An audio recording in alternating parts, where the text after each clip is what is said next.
They ignored my success, so I bought their bankrupt empire. My family skipped the most important day of my life, but the second my company hit the news for a $200 million buyout, my dad suddenly remembered my phone number. The text message came through on a Tuesday morning. It didn't say, congratulations. It didn't say, we are so proud of you. It just said, family dinner at 7 o'clock tonight, the Oak Room, mandatory attendance. I just stared at the screen, letting the sheer audacity of it wash over me. For years, my phone had been completely silent, but the moment there was a massive dollar sign attached to my name, suddenly I was requested at the head table. My name is Chloe, and for my entire life, I was the ghost of the Sterling family. Growing up in Chicago, my family was practically local royalty. My father, Richard, owned a regional chain of high-end department stores called Sterling and Company. He walked around like he was a modern-day king, treating his retail floors like his own personal kingdom. He didn't just love his business, he was obsessed with it. And in our house, you were only as valuable as your contribution to the family empire. My mother, Barbara, was his ultimate enforcer. She smoothed over his raging temper with passive-aggressive guilt trips. Your father is under a lot of pressure, Chloe, she would say, sipping her white wine. Don't make things harder for him, just smile and be grateful. Then there was my older sister, Victoria, the golden child. Victoria looked like a runway model and had the exact same ruthless corporate mindset as my dad. She was made vice president of the company at 25, despite barely passing her college classes. And then there was me. I never fit into their world. I didn't care about marble floors, or designer perfumes, or stepping on people to climb the corporate ladder. I cared about sustainability. I cared about building something ethical. When I told my dad I was starting an online, eco-friendly apparel brand, he literally laughed in my face. I'll never forget what he said, standing in our grand foyer, adjusting his expensive tie.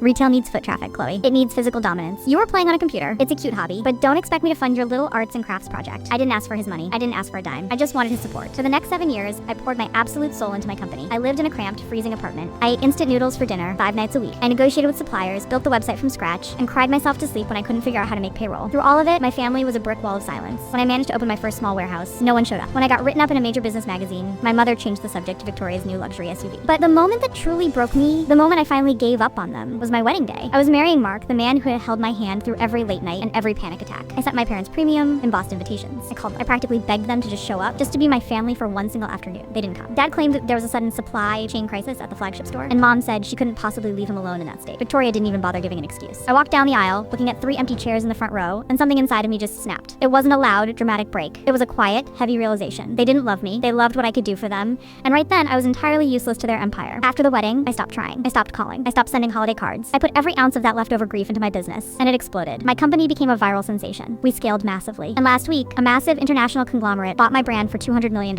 It was on the front page of every financial website in the country. And then exactly 3 days later, the text from my dad arrived. Family dinner at 7 o'clock tonight, the Oak Room. Mandatory attendance. I showed the message to my husband, Mark. He looked at me, his eyes filled with that quiet, protective anger he always carried when it came to my family. Are you gonna go? He asked softly. I don't know. I whispered. Why now? Why a mandatory dinner? Mark pulled out his laptop, his fingers flying across the keyboard. Mark was a forensic accountant, and he knew how to dig. For 2 hours, he sat in silence, pulling up public records, vendor disputes, and real estate filings. When he finally turned the screen around to face me, I couldn't believe my eyes. Sterling and Company was dead. They weren't just losing money, they were bleeding out. Dad's archaic refusal to adapt to online shopping had finally caught up with him. Vendors were suing for unpaid invoices. The commercial mortgages on their massive retail spaces were months past due. A major holding bank was literally days away from seizing all of their assets. Dad wasn't calling a family dinner to celebrate my victory. He was calling a board meeting to demand a bailout. A slow, icy calm washed over me. For years, I had shrunk myself to make them comfortable. I had dressed in cheap clothes around them, kept my mouth shut, and swallowed my pride so they could feel superior. Not anymore. Mark, I said, my voice steady and completely unrecognizable. Who holds the primary debt on their properties? He pointed to a name on the screen. Crestview Financial. Call them, I said. I want to buy the debt. All of it. I want the leverage. Mark smiled. It was a sharp, brilliant smile. By 3 o'clock that afternoon, through a newly formed LLC, my legal team had purchased every single toxic loan tied to my father's sinking empire. Crestview was absolutely thrilled to unload the garbage off their books. At exactly 7 o'clock, I pulled up to the Oak Room. I didn't wear a basic sweater. I wore a tailored designer blazer, a silk blouse, and the kind of quiet, undeniable confidence that only comes from knowing you hold all the cards. I carried a single, sleek leather folder. When I walked into the private dining area, they were all waiting. Dad sat at the head of the table, sipping a scotch, looking exactly as arrogant as I remembered.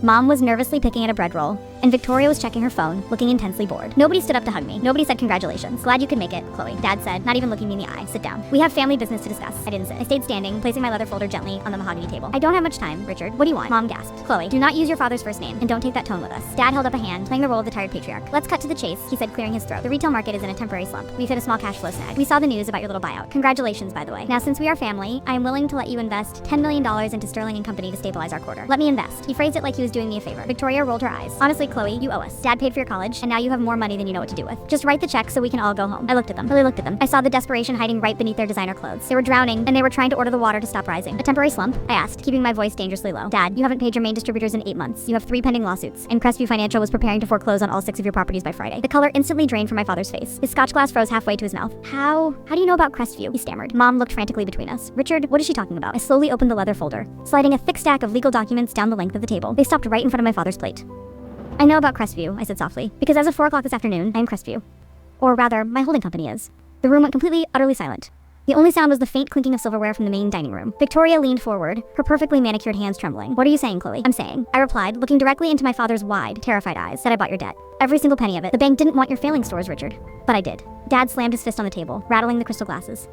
"You arrogant little brat. You think you can just swoop in and steal my legacy? I built this family. You will forgive those loans right now, or you are no daughter of mine." "I haven't been your daughter in years," I fired back, my voice finally rising, echoing off the wood-paneled walls. "You made sure of that when you left 3 empty chairs at my wedding. You made sure of that when you mocked me, belittled me, and told me I was playing with arts and crafts. We were busy." Mom cried out, tears finally spilling down her cheeks. "We had an emergency at the store. You have to forgive us." "You didn't have an emergency," I said, my voice dropping back to a quiet, devastating whisper. "You just didn't care. And now, you only care because I have a checkbook." I reached into the folder one last time, pulling out a single, pre-written check. I placed it gently on top of the foreclosure documents. "Here's your reality," I said, looking at the 3 of them. "You are broke. Sterling & Company is completely insolvent. But because I am not a monster, here is a buyout check for $500,000. It's enough for you to pay off your personal house, retire quietly, and disappear." Dad stared at the check like it was a venomous snake. "And the stores," he choked out, his ego finally shattering into a million pieces. "What happens to the stores? I'm liquidating them," I said without a single ounce of hesitation. "I am gutting the interiors, selling off the inventory, and turning those massive, useless retail floors into eco-friendly distribution centers for my supply chain. Your legacy is officially over." Victoria covered her mouth, a sob escaping her throat. Dad just sat there, completely paralyzed, staring at the daughter he had thrown away, the daughter who now owned his entire world. "If you have any further questions," I said, buttoning my blazer, "you can direct them to my legal team. Do not call my personal phone ever again." I turned around and walked out of the private dining room. I didn't look back. I didn't wait to hear their arguments, or their crying, or their desperate apologies. As I stepped out into the cool, evening air of the city, I took the deepest breath I had taken in my entire life. My phone buzzed in my pocket. It was a text from Mark. "Did you do it?" I smiled, unlocking my car door. "I did," I typed back, "and I am finally coming home." For the first time in my life, the silence from my family didn't hurt. It didn't feel like a rejection, or a punishment, or a weight pressing down on my chest. It just felt like peace.